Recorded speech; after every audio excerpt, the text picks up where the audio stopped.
Here's the first method to increase your Roblox voice chat volume. So once you are playing a Roblox game, just open Roblox settings.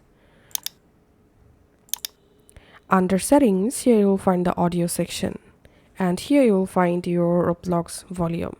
So from here, you can just click this plus icon to increase your Roblox voice chat volume, and now you can resume playing your game. And the second solution is go to your computer settings. In settings, select system. Under system settings, select sound, and here you will find your output volume. So you can just increase your output volume to increase your Roblox voice chat volume. And you can also do it from your taskbar.